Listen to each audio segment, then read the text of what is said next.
Hello YouTube.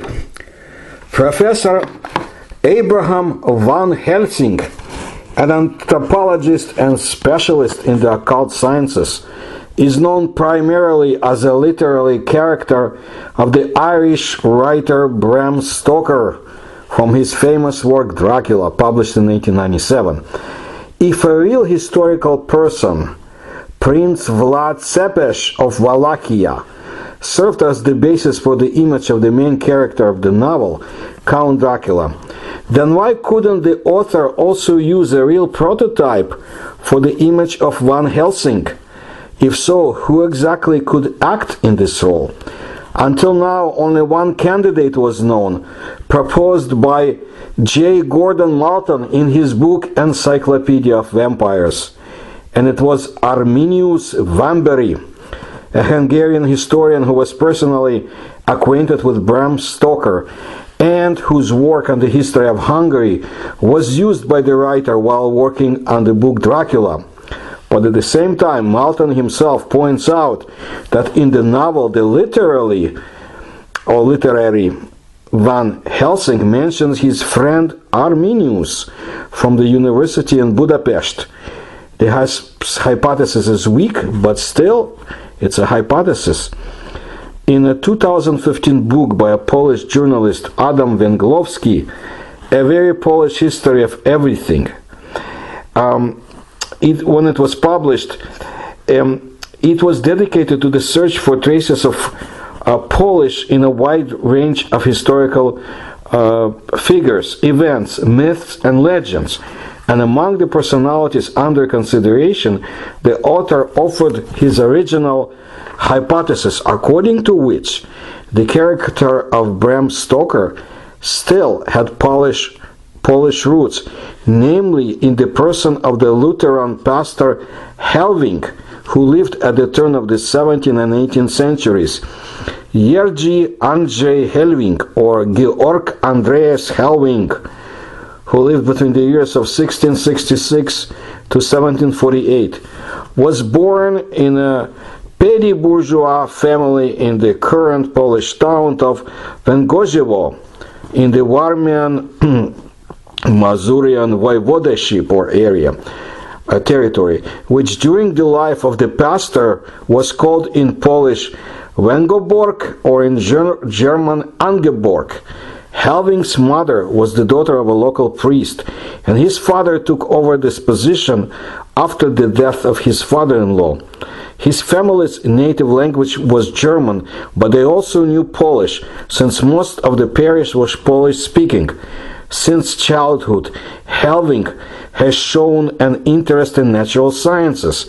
Having received a good education and a master's degree, he undertook a scientific journey through Europe, continuing to improve in theology and various scientific disciplines: botany, astronomy, history, literature, philosophy, and mathematics. After the death of his father in 1705, Helwing became his successor as a rector of the Protestant parish, also passing this post after himself to his son. Helwing, first of all, was known in the scientific world for his botanical research, which resulted in several monographs and the creation of a botanical garden. It is also known that the pastor was interested in the Prussian antiquities and even conducted archaeological excavation of an ancient necropolis with burial sites according to the rite of corpse burning and ancient settlements. Now, if you delve even deeper into the biography of this extraordinary man, you can also find his publications on the topic of folklore.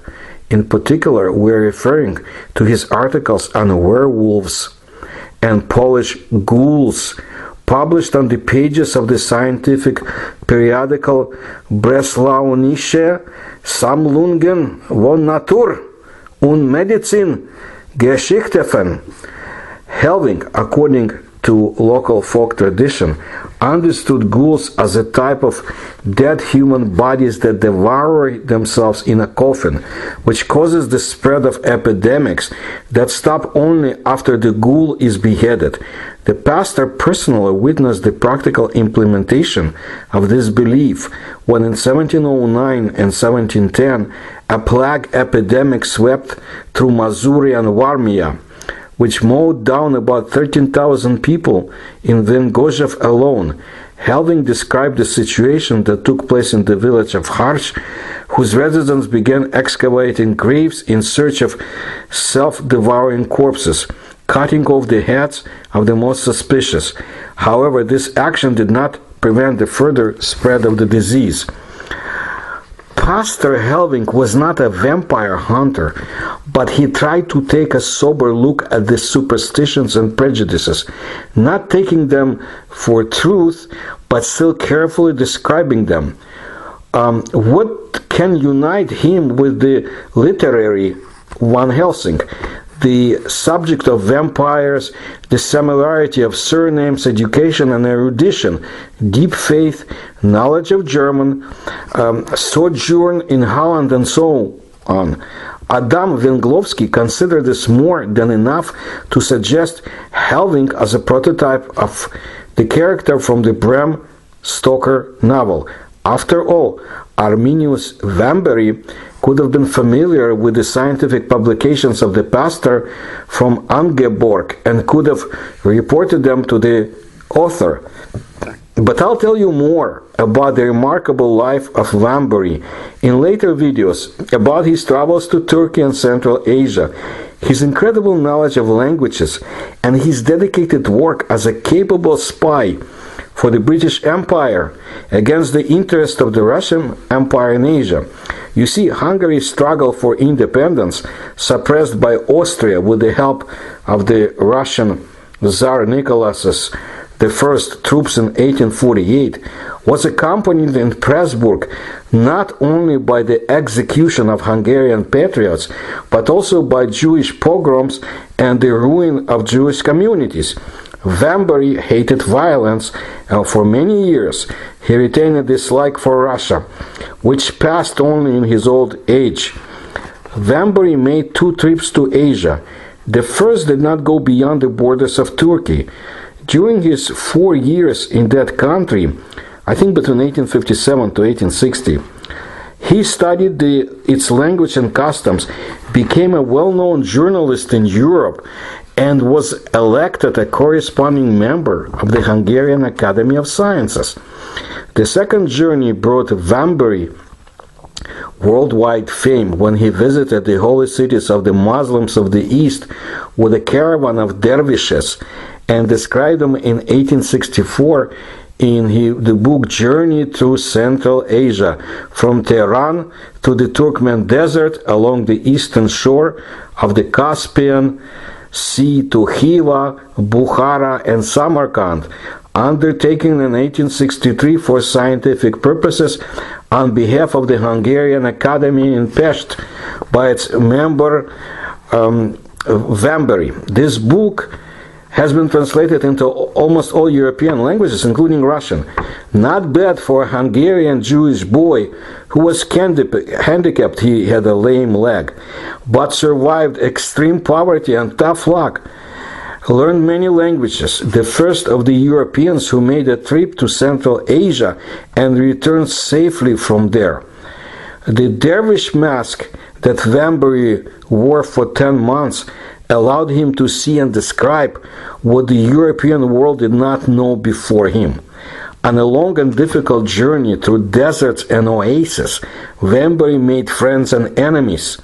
Certainly, he noticed some very interesting things in his adventurous life. But now back to Van Helsing. I want to ask my audience on YouTube. I have collected a tremendous amount of information on vampires of East Europe, of the Balkans, and Asia as well. And in East Europe, specifically, you would say Belarus, Russia, and also Bulgaria, lands like that. other territories, and I have described some. So if there is an interest in my audience in this, I need to know, because my main interest in paranormal lies in ancient civilizations, UFOs and USOs, mysteries of history, and so forth, which you can pick up from my videos. If you like my research, please support me through the links that you will find in description to this video. Please let me know about my question, whether you would want me to venture into this subject of the paranormal, because there is a lot. And tell others about my channel, please. Please like my videos and subscribe. Thank you.